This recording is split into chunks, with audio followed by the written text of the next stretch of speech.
everyone. Hello, hello. Dr. Judy here of Dr. Judy WTF with the Freud. And tonight we have a topic that is built on last time's topic, building your sense of self after narcissistic abuse. And I didn't call this episode Rebuilding a Sense of Self for a particular reason, which I'll get into. But the Cliff Notes version of why I didn't call it rebuilding is because the sense of self wasn't very well built to begin with. So this is a topic by request. I know I had a lot of callers last time, and we will continue the theme of narcissistic abuse and how to recover from it. In this case, how to build a sense of self. So going back to an article by Kim Saeed, Healing from Narcissistic Identity Loss After Abuse. How do you know that you've been abused? Well, she has a few ways of telling that you have, and then I'll add my own. And please call and share your story so that we can mind map what happened and mind map how to go from the disastrous effects of narcissistic abuse on your psyche and start to build you properly from the inside out, which was never done to begin with. So these are some hints that you have been subjected to narcissistic abuse. Number one, you've missed out on major opportunities in healthy relationships. People are supportive of each other. Does someone in your life guilt you out of accepting careers, education that you want to engage in? Number two, you've hit a plateau in life. Narcissists' arguments, troubles, and problems take a lot of time, resources, and energy. So if you're in a narcissistic family, guess who you're giving your time, resources, and energy to? It feels like you've been spinning your wheels for months or years trying to please someone. So that someone may be a narcissistic mother, narcissistic father, or husband, wife, lover. This could also involve symptoms of depression. No kidding, symptoms of depression, symptoms that lead us to know that you've been depleted. You feel uncomfortable in your own skin. In romantic relationships, narcissists often put down their partner's body to make the victim feel that no one else could desire them. That's a great control tactic, isn't it? Make the person feel fat, ugly, distasteful so that they can think that no one will want them, and so therefore they're stuck. They don't directly put you down, but they imply you'll always fail. Some narcissists disguise themselves as realists, providing a dose of reality. It's just that a dose of reality isn't supposed to tear you down. If a person in your life always has to mention the possible ways you could fail at something, they're probably exhibiting these narcissistic traits. And one more, they're always on your mind. If you constantly find yourself wondering what would such and so say, or how would they react, then you're putting too much energy into them. And I believe we have a caller. So see that little button over there. Please click it and you will receive help 24/7. So hello, you are on the couch with Dr. Judy. 201. Hi. Hello? Hello? Yeah, hi. What is your name, please? Oh, Jesse. Hi, how are you? Hi, Jesse. Welcome to the show. Where are you calling from? New Jersey. Thank you for calling in. And so how do you relate to this topic? What inspired you to call in today? Well, you know, a lot of these things can be tricky to point out because they're very subtle, as you mentioned in everyone and anyone that I can. Thank you very much. And you're so welcome. Thank you. You're welcome. But I just want you, because I know there's a lot of people that will probably watch this video very soon that I know, and then just in general, can you just point out some clear things that identify the narcissistic abuse that can be held in family homes or in a family paradigm? Yes. Okay. So I'm going to give For you example, can you do like a mother, for instance, and how it can affect your upbringing, and how those how you can identify those traits within yourself? Okay, these are great questions, and I'm going to start by giving you my definition of narcissism. And I'm a systems thinker. These labels are great to wrap a topic around, but really what's happening is that there are injuries, there are acts of omission, acts of commission, and the infant child is being shadowed over, and they're not getting enough psychological nutrients, so they're not being built from the inside out. Okay, and so in a narcissistic family, what is happening is that because of the parents' injuries, whatever happened to them, they are they are reversing the system. So instead of the parents, the mother putting you first, you have to put the mother up on the pedestal and meet her psychological needs. So do you see how this is upside down? And what if the person was raised without a father and doesn't know any better? And what if the person actually has therapy with you, but still hasn't seen these traits within themselves? They haven't seen those traits within themselves? Wow, that's a good question, because people come to me. And you know, what if the person is so wise that the therapist can even say, "Hey, I don't see it either." So what happens then? Fantastic question. Okay, so let me go one at a time so I can cover all of this, okay? Okay, so I want to answer all of it. So number one, what if you have a mother and the father is gone and your mother is exhibiting these traits of narcissism, meaning that they are manipulating, controlling, vampiring your energy in order to enhance themselves, in order to make themselves feel better. Okay? Yes. All right. So now you're now you're in the picture, and guess what happens? I'm going to go to panel 3 just so that you get the visual. Panel 3 is the DNA strand. It's a metaphor for the mom and the dad, the primary and the secondary caregiver, that are supposed to be these pillars holding you up, right? Yeah. So now what do we have? We've got the pink strand, metaphor for mom, the blue strand, metaphor for dad, but he's not there. So guess who the mother has to lean on? The child. Right. So now instead of the father being that support strand to hold up the psychological system, the child is put in that position, and the mother leans on that child, and sometimes that child becomes mommy's best friend or mommy's little husband. How do you get someone to see this? Can it take years sometimes, or hopefully sometimes not? It's inevitable? No, hopefully not. Hopefully, because they've had therapy with you, and not you per se, but with somebody on your staff, and they did the mind map therapy, and I was like, whoa, I don't even know if I did the right thing by suggesting it. Okay, because they didn't not that I did I know I did the right thing, but they didn't really get to the root, and it's unfortunate because people can be so deeply in denial with themselves, and it's that scary. is, you see, it's a very good question you're asking, because most people who call me are calling me because they feel that they have been abused by a narcissist, and then they themselves don't recognize their own narcissistic traits. And I think that's what you're referring to, correct? Okay, so first of all, if they're open to it, have them call me. I want to see what was missed. I truly want to explore what it is that they didn't see. And so why do narcissists come to therapy? They don't think they missed out on anything. It's just my opinions now.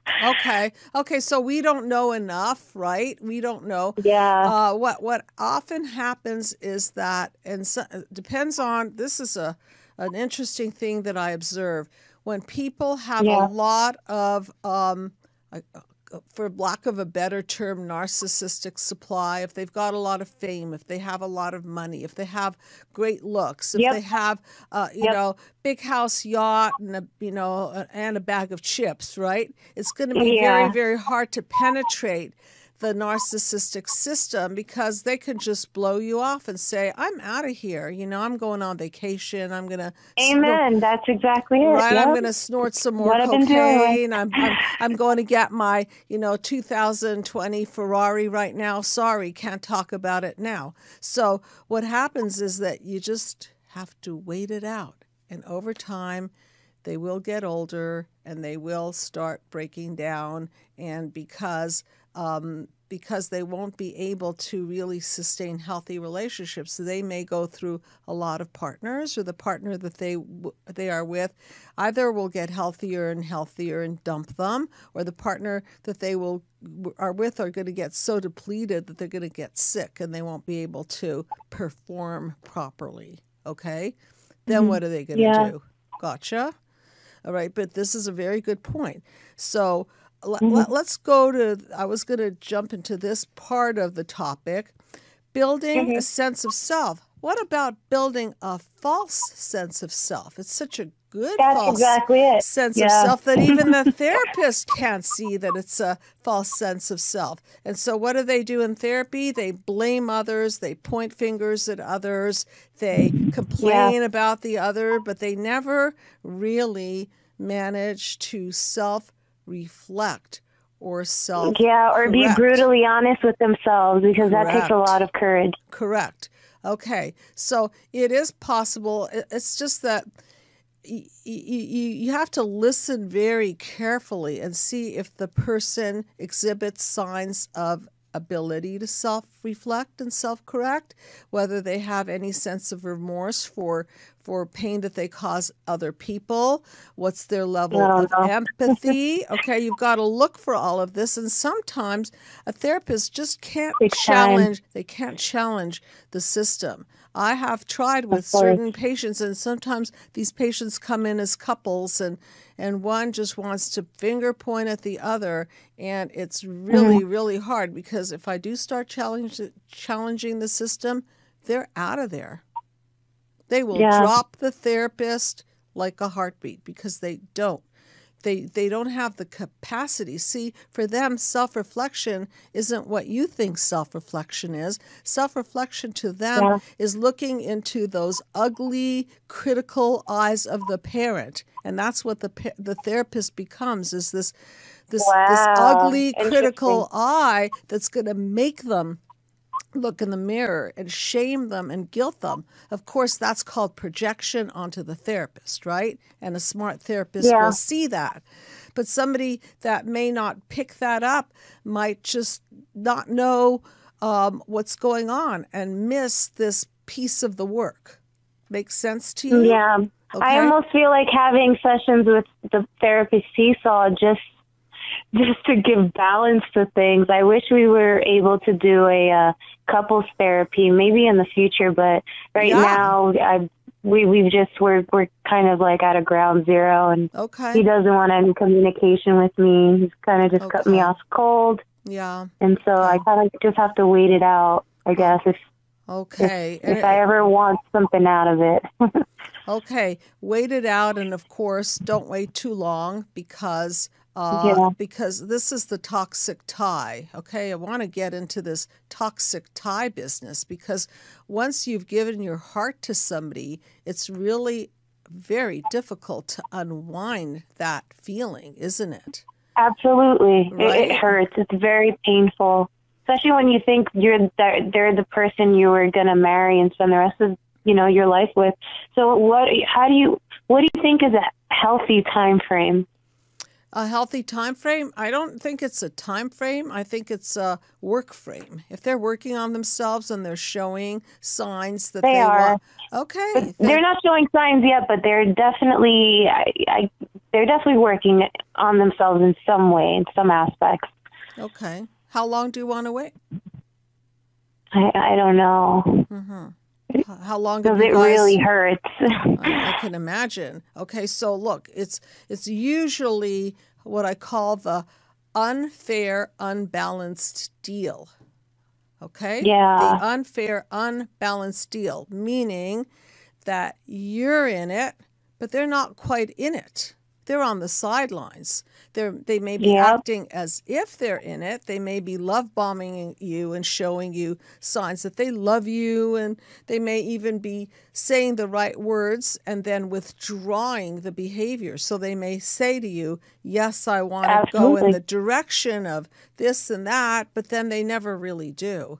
So, so again, how long do you want to wait is up to what you're seeing and what. I guess until I'm just fed up, because they make it seem like they're being so supportive and answering text messages and then hanging out one night and then going cold the next day. And it's just, I can't do that to my heart, not for long. Good. I'm glad you said that, because let's peel it back to your cause. Let's go to your blueprint and see what was done to you. Because if your mother or your father gave you a little to keep you hooked, but not really enough to nourish you, they just set up the system gone wrong. Do you understand what I just said? Okay? Of course. They just groomed you to settle for crumbs. See that little button over there. Please click it and you will receive help 24/7. Yeah. Okay, so is that your psychological history? Did somebody offer you a really juicy piece of cake once or twice or intermittently? And we all know that intermittent reinforcement is the most powerful reinforcing schedule in the world. And then take that cake away and say, oh, look, here's a tiny little sliver. Aren't you happy? And you're saying, oh, my God, I've been waiting for that sliver for so long. That just tastes so good. And then next time it's 3 crumbs. I've definitely been guilty of it. Okay. And so I'm reminding you that you've been groomed to tolerate this. And the healthier you get, the less you're going to tolerate it. And you're not going to make these unconscious, unhealthy, unbalanced deals anymore. That toxic tie is not going to be a deal for you. For sure. Okay, so thank you. You're welcome. I think you know enough now. So just watch this and see if this particular person is able to evolve enough to develop some level of feeling for you, for a true commitment, and not just with words. Words don't count. They've got to take action and show it.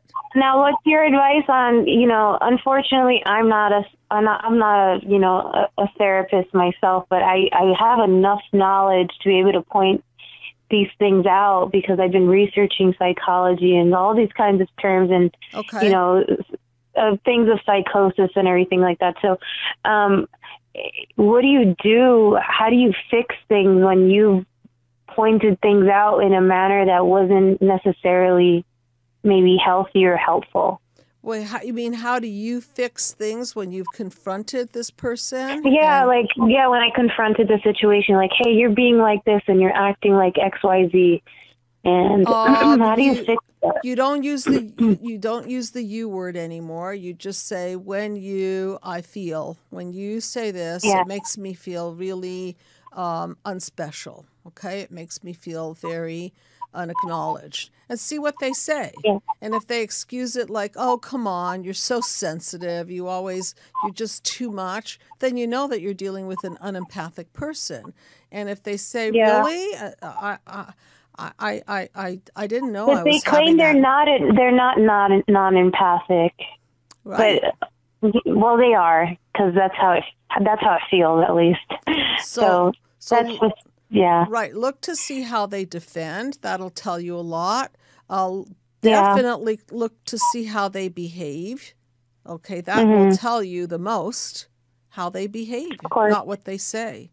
Okay. So, you can wait, but it's not a matter of the waiting time. It's a matter of the investing in emotional development. Okay. Yeah. All right. Thank you so much for calling in, and let me know how you're doing. And the book is free, everybody. Grab the PDF copy, put it up on your social media, share it. Everybody can have it. share it with your family members. I'm being a little sarcastic. Some of them will just love you for it. It is some great. of you You will guys love should you all for get it. a copy. You have a wonderful evening, Judy. Thank you so much. Same to you. Good night. Thank you. Okay, so are you beginning to see this system gone wrong? So building a sense of self after being demeaned, devalued, destroyed, after being fed a bunch of lies about who you are and how you are, after being manipulated into what kind of job you should have, or what kind of spouse you should have, or what kind of a sport you should sign up for, then you're left with, wait, who am I? And then you figure out that you're just an agent of your parent. That's who you are. And then you start thinking, well, that's not very satisfying. And then you think, well, really, who am I? So how do you build a sense of self? So let's go through the mind map and start from the beginning. First of all, you have to identify your childhood wounds. Who done it? What happened? How were you manipulated? Were you physically, sexually, emotionally abused? Were you neglected? Were you smothered? And most importantly, in narcissistic abuse, what was the level of apathy that you felt in your family? Because not all parents that slap or hit their kids are narcissists. Parents who genuinely lack empathy and have no capacity to understand their impact on you, well, now we're talking more along the lines of the narcissistic abuse, because if they don't feel how it makes you feel, then pretty much they can do whatever they want to, because they're emotionally numb to their effects on other human beings. Okay, so we've got to take a look and see what happened to you as a result of this horrible treatment. And then we get to the reactions to these wounds, and we find maybe that that you shut down, that you fear relationships and so on. And so instead of building a self, maybe you cocoon yourself. Maybe you retreat into a self that isn't even properly nourished. So remember John Bowlby, the attachment theory doctor, who says that in order to build a healthy self, you have to have parents that give you eye contact and skin contact and attune to you and emotionally nourish you and play with you and draw you out. And you have to have a family system of parents that nourish each other. And I think we have a call-in. So hello, you are on the couch. Hello? Dr. Judy? Yes. What is your name, please? Hi. Hi. This is Allie. Hi, Allie. In the DMV. How are you? I'm good. Nice to talk to you. Where are you? Where are you in the States? In Maryland. Thank you so much for calling in. And tell me You're a little welcome. bit about this topic, how it relates to you, what you know about the mind map and building and tearing down the sense of self, which we talked about last time. Right. Well, I'm still learning about the mind map. It's fabulous. I love the pictorial element of it all. It helps to allow us to get out of our heads and to really be able to kind of assemble the pieces of the puzzle out in front of us. It kind of reminds me of attempting to assemble a jigsaw puzzle in your mind, as Yes. opposed to having the ability to interact with it, to engage with it in a very tactile fashion, which Yes. is why I love your work so much. Thank you. And you're welcome. And I'm eager to delve into this topic because this is something that I've committed myself to really being on fire with for 2020, Okay. self-integration in a healthy, whole fashion with this new knowledge of self and a desire to really peel away the layers of the onion, unmasking the false self and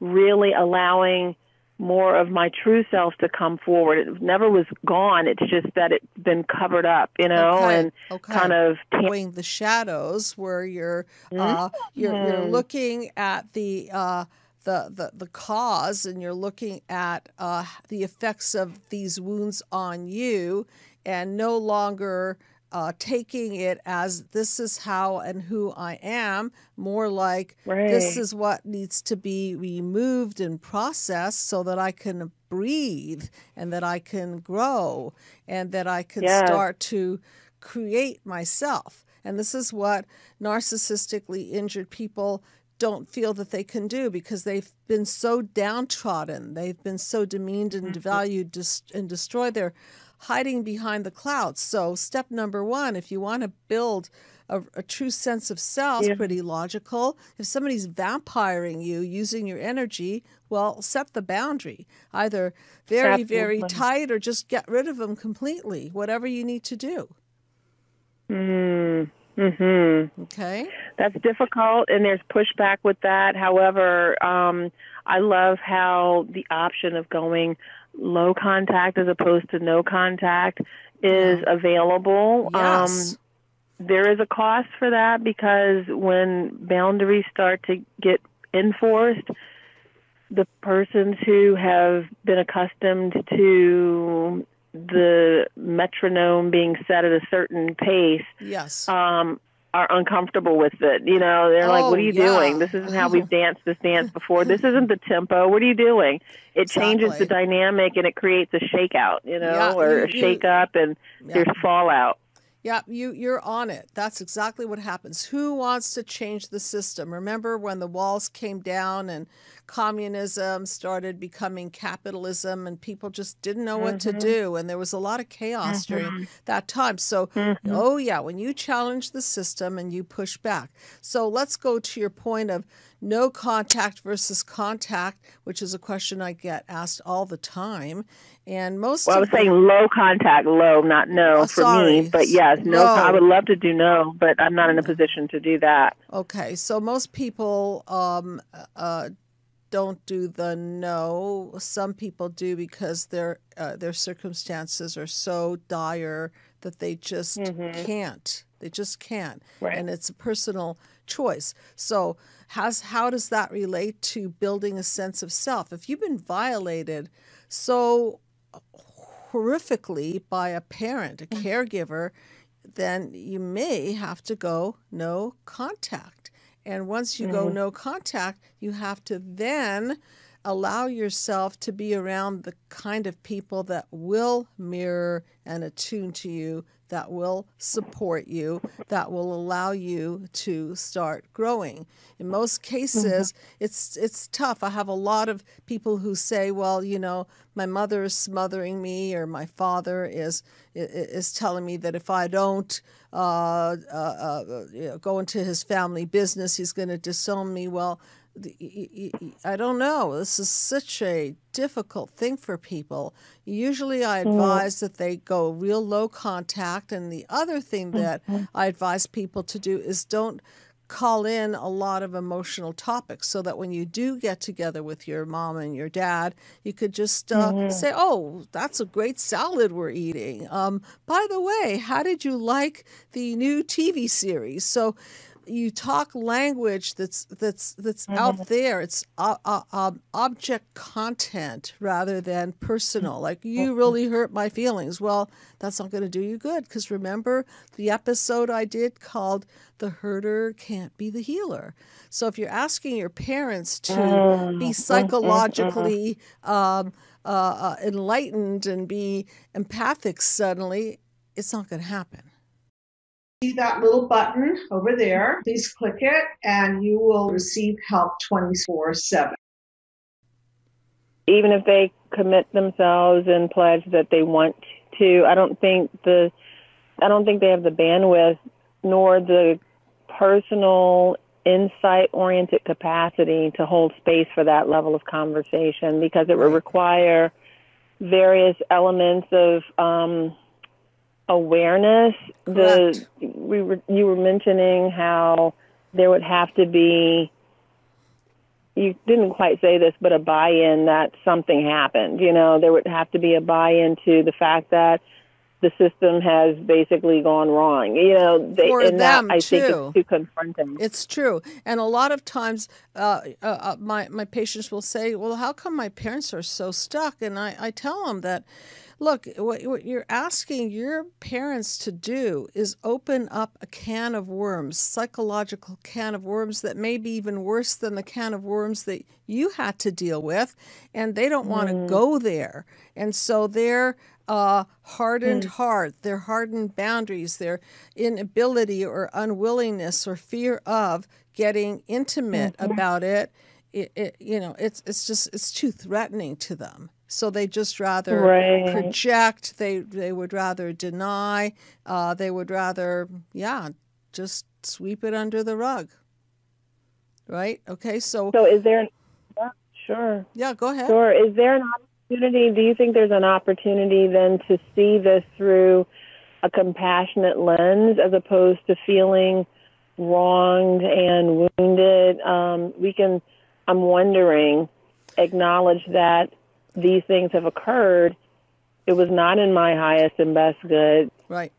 Okay, I'm injured by it. Right. However, I get why. Perhaps they have created this adaptation, and therefore committed these unconscious, below the veil type of, transgressions against me. Okay. And I forgive them. However, it's time for me to do my work and parent myself at this point. Okay, so this is the age-old question. What do you do with these feelings about parents who have violated you? Do you forgive them?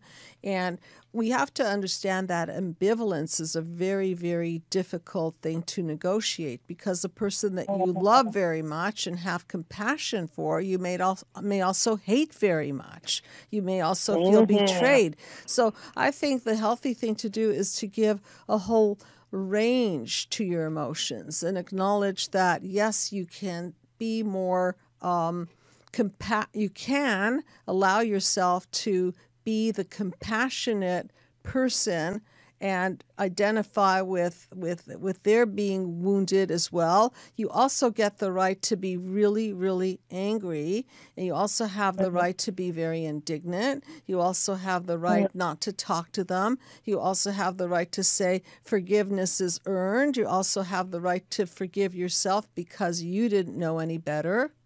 Okay?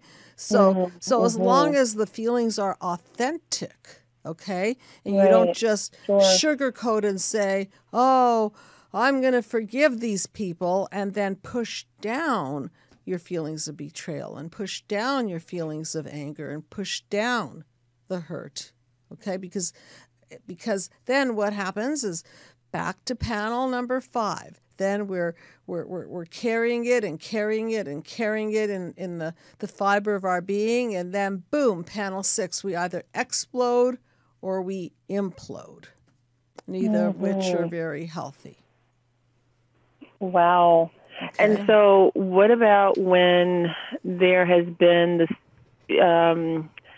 an active smear campaign going on, whereby I feel I have a large family, a very loving family. However, unfortunately, because my dad is now deceased, my mom, cousin, daughter, that kind of thing. And so I have been kind of marginalized and relegated to the scourge of the family because I'm stressing my mom out and all these things in their eyes, when it's not true, because there's been a false narrative that's been continually very unfortunate. Right. This is called the flying monkey effect, right? And so she's enrolling and listing people to bolster her story, to get an intent to support and uphold her position. So if she says that you're a lousy daughter, they'll nod their head and say, yeah, I see it. She never calls you. Of course, they don't have the full story here. Of course, they don't have the full experience of the other side.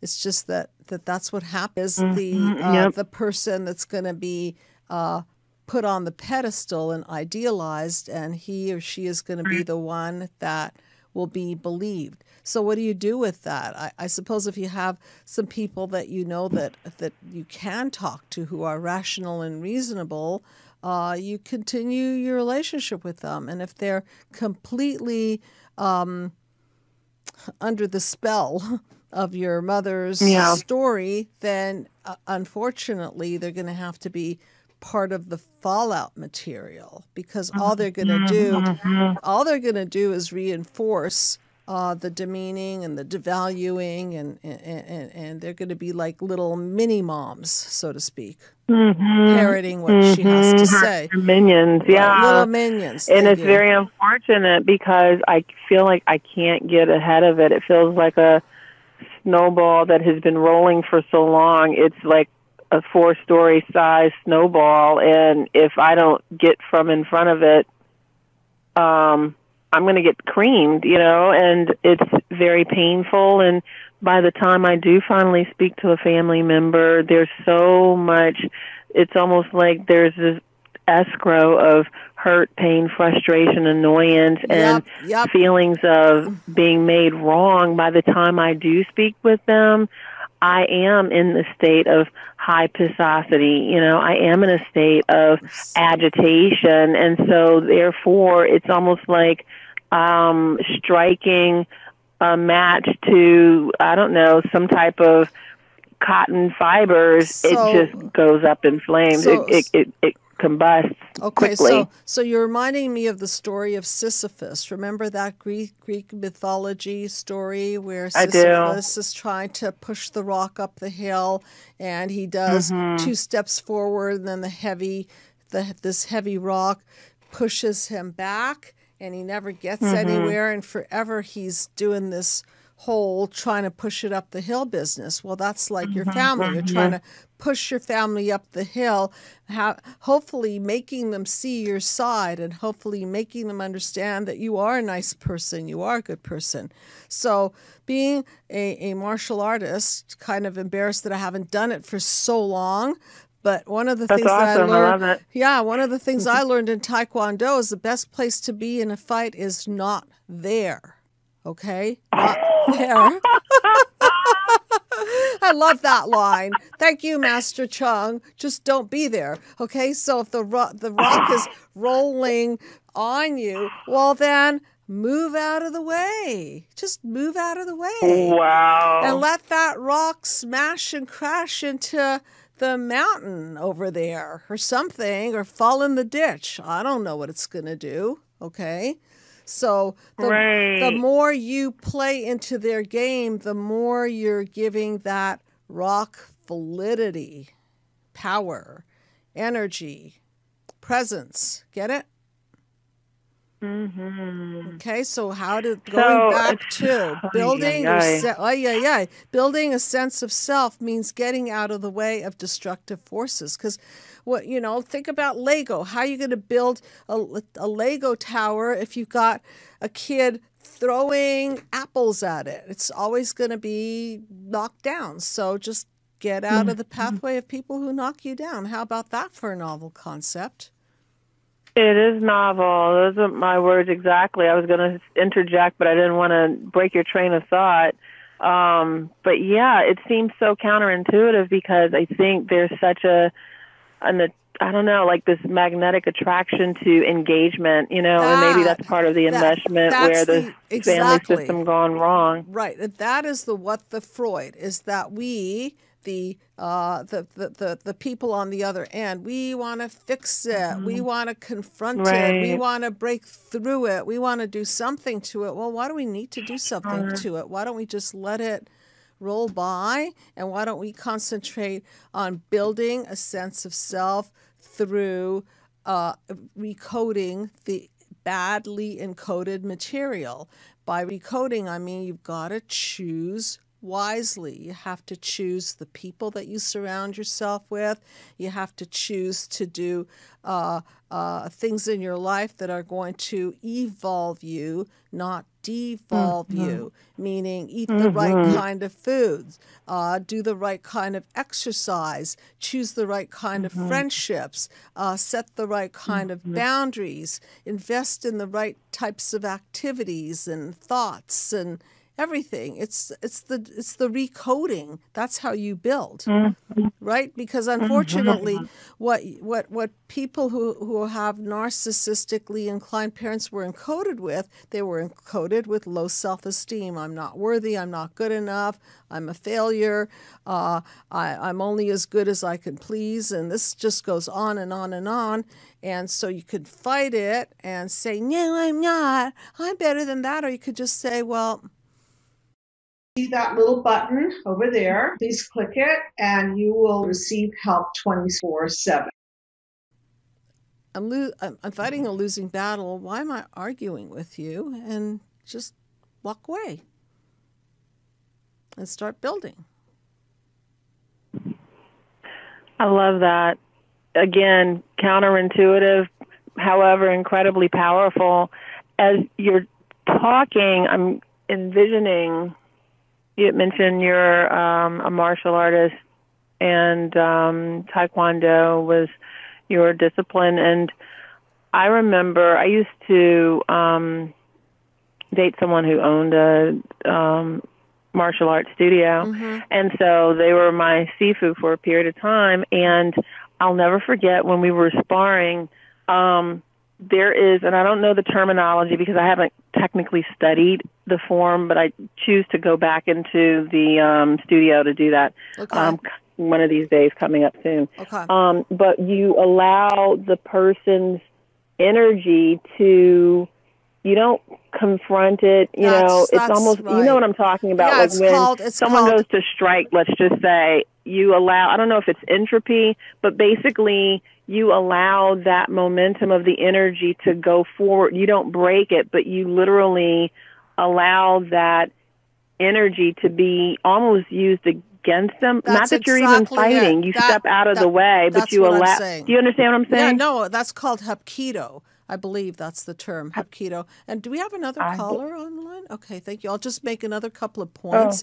And then it's called Hapkido. Hapkido is the form of martial arts that I'm really describing, which is get out of the way. And then the person rushing at you will rush into the wall. He or she will knock her or himself out. Yes. You don't have to do a thing. Yes. Not a thing. Okay, so it is that concept that I'm referring to. Okay, so Ali, I always love to hear from you because I know how much you know and how much you're wanting to study and learn. And I'm telling you, every time I look at my own mind map, I see something new because it's very generative and it's metaphorical in nature. And whatever topic seems to come up with people, I can point to it and say, you see that panel number 4, chaos, and why you're divorcing your husband? Well, that's because you were hanging on to this toxic tie and it wasn't sustainable and it broke, and there's the picture. Okay, so thank you so much for calling in. And thank you. Be in touch. Invested in your the mind map series, and so I can't wait to actually just digest it and get real. I was going to say messy with it. However, that's not what I meant to say. But I can't wait to really digest it and unpack what there is to be unpacked with it. Have you started the video? Have you started watching it? I haven't yet started, so I'm going to maybe call the office to figure out what's the best way to engage it. Do I contact the office first, make an appointment or whatever? But that's another conversation. I don't want to take up time Okay, to no discuss that problem. here. Call to make sure you know how to code in, and then it's a download. You'll get the download, you'll open it up, and then it'll start right in with the introduction. Then you download the mind map journal and start recording. And for those of you who really can't afford therapy, but you want to do the mind map system, $195 for hours and hours of unpacking, as people like to say, their childhood wounds, how they encode, how they create chaos defenses and breakdowns, and how to morph out of the mess. And then if you need more services than the video, then you enlist the support of one of the therapists or coaches, okay? So again, let me know what you're needing. Yeah. Okay. Okay, thank you, Ali. Nice to hear from Thank you, as Dr. always. Judy. I really Welcome. appreciate you. Keep Okay. rocking on. You're a rock star. Thank you. Okay. Thank you. All right. So building the sense of self. So how is it supposed to be built? Well, it's supposed to be built from the outside in. Nutrients. They're supposed to play with you. They're supposed to attune to you and meet your emotional and physical needs. They're supposed to put your needs before their own. And this is truly the building of a self. They're supposed to create a sense of healthy dependency so that you can lean on them until you get strong enough to be healthily independent. That's the way it's supposed to go. But it doesn't always go that way. Again, the reversal of the system is they're leaning on you, they're depending on you, they're controlling and manipulating you, they're getting you to live their dreams, not supporting yours. So this becomes a hijacking of the sense of self. So once you wake up and you realize this, then you've got to pull out of the system. You've got to set your boundaries. You've got to start busting the lies and misconceptions and misperceptions you've had about yourself, about the world, and start seeing straight. I did a video at the end of 2019 called 2020 for 2020, meaning psychoperceptual clarity. Once you have psychoperceptual clarity, you are no longer buying in to the system gone wrong. So you can identify it rather with it. You can see it as how you became at the effect of it and then start becoming the cause of a better outcome for part 2 of your life, which is what this whole mind map is about, is releasing you from psychological prison so that you can reboot and then flow again and build a real sense of self. One other point I wanted to make is that sometimes when people don't know how to build a sense of self, they start building this false sense of self. It's like a little kid putting on a little costume and makeup and jewelry and acting like they're a king or acting like they're police or acting like something.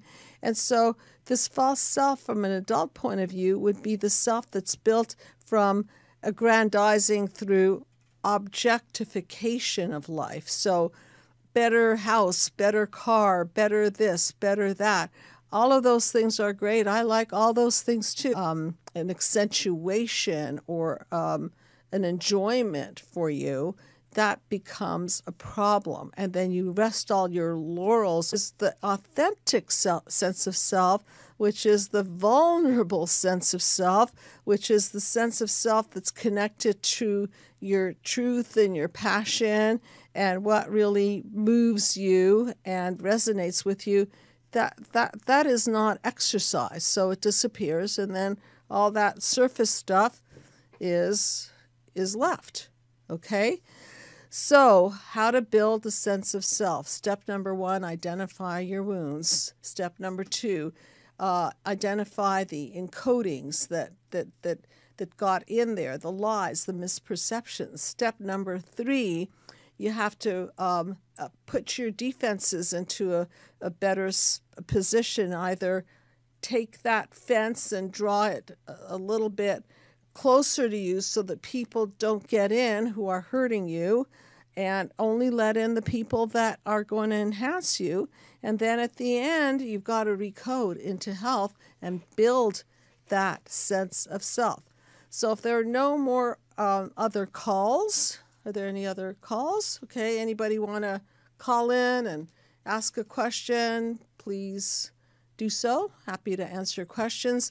And also know that you can request a free consultation if you like, and the free PDF of the book, as you know, the Mind Map video series, and the staff of people that are out there that are Mind Map trained and know how to take you from through to the shift out of this mess.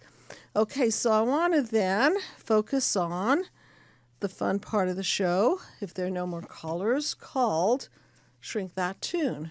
And this is an old song, and it's called Build Me Up, Buttercup. And I forgot to write down who the song was written by, but you can look it up. Okay, so this is Build Me Up, Buttercup. And why this song? Because we need parents that build us up. But this song describes the desire to be built up and being built up by the wrong hands. Why do you build me up? Build me up, buttercup baby, just to let me down and mess me around? Well, that's kind of like that toxic tie. You put yourself in the wrong hands, and yeah, they build you up. And then they also... See that little button over there. Please click it, and you will receive help 24/7. They also push you off the pedestal. And worst of all, you never call. Baby, when you say you will, but I love you still. Remember I said that behaviors count? They say they're going to call, but if they don't, then the behavior speaks louder than the words.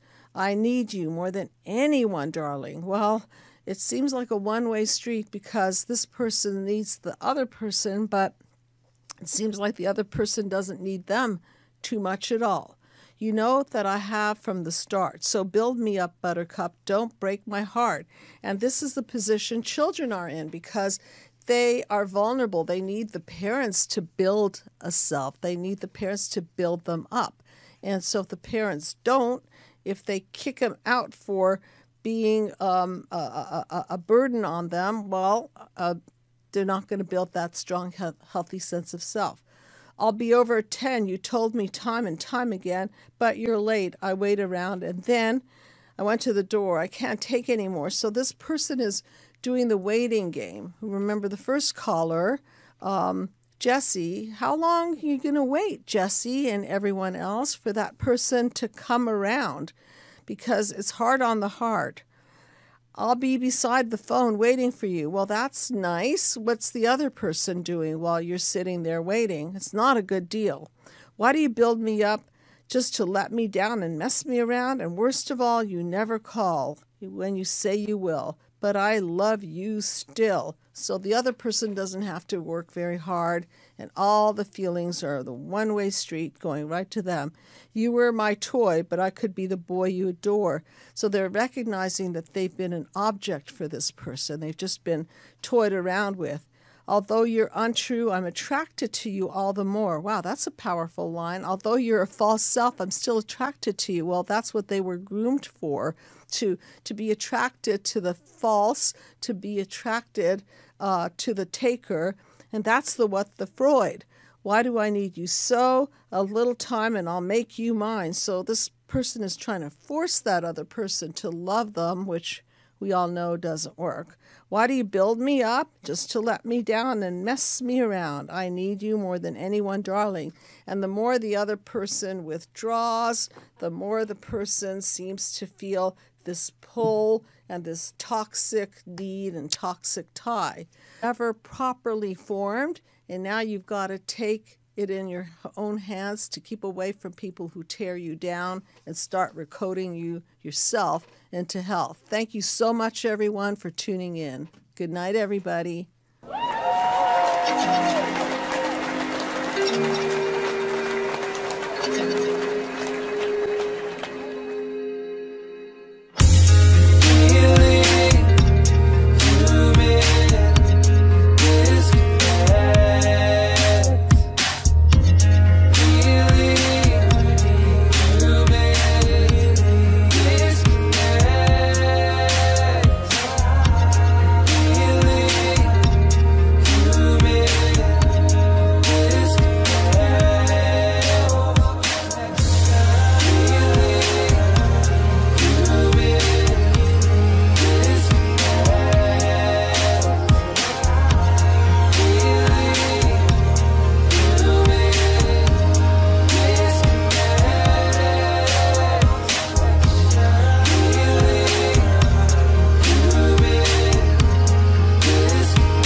everyone. Hello, hello. Dr. Judy here of Dr. Judy WTF with the Freud. And tonight we have a topic that is built on last time's topic, building your sense of self after narcissistic abuse. And I didn't call this episode Rebuilding a Sense of Self for a particular reason, which I'll get into. But the Cliff Notes version of why I didn't call it rebuilding is because the sense of self wasn't very well built to begin with. So this is a topic by request. I know I had a lot of callers last time, and we will continue the theme of narcissistic abuse and how to recover from it. In this case, how to build a sense of self.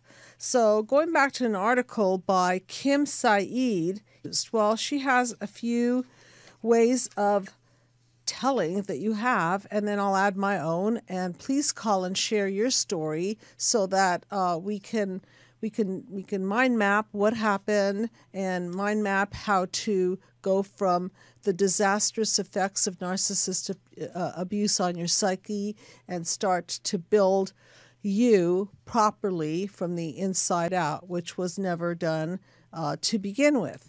So these are some hints that you have been subjected to narcissistic abuse. Number one, you've missed out on major opportunities in healthy relationships. People are supportive of each other. Does someone in your life guilt you out of accepting careers, education that you want to engage in? Number two, you've hit a plateau in life. Narcissists' arguments, troubles, and problems take a lot of time, resources, and energy. So if you're in a narcissistic family, guess who you're giving your time, resources, and energy to? It feels like you've been spinning your wheels for months or years trying to please someone. So that someone may be a narcissistic mother, narcissistic father, or husband, wife, lover. This could also involve symptoms of depression. No kidding, symptoms of depression, symptoms that lead us to know that you've been depleted. You feel uncomfortable in your own skin.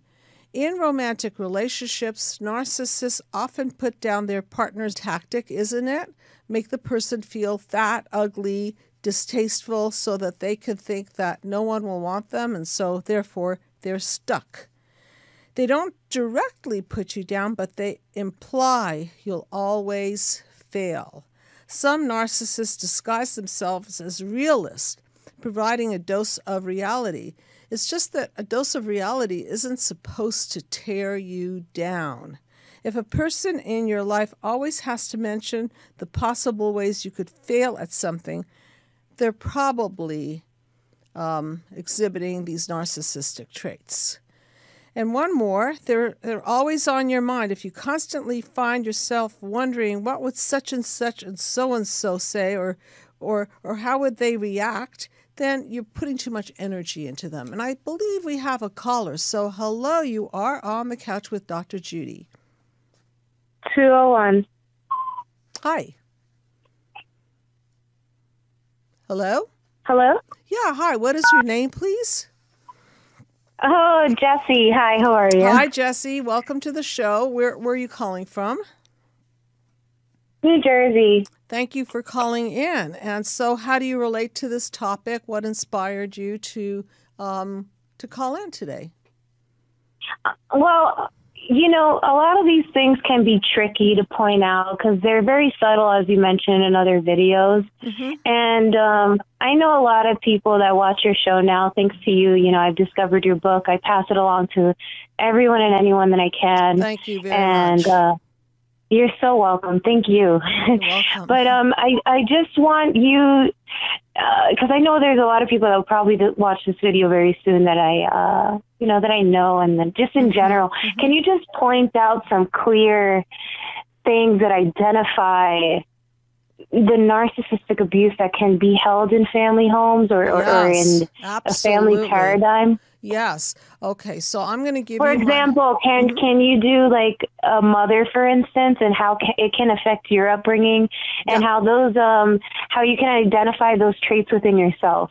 Okay, these are great questions, and I'm going to start by giving you my definition of narcissism. And I'm a systems thinker. These labels are great to wrap a topic around. But really, what's happening is that there are injuries, there are acts of omission, acts of commission, and the infant child is being shadowed over, and they're not getting enough psychological nutrients, so they're not being built from the inside out. Okay, and so in a narcissistic family, what is happening is that because of the parents' injuries, whatever happened to them, they are they are reversing the system. So instead of the parents, the mother putting you first, you have to put the mother up on the pedestal and meet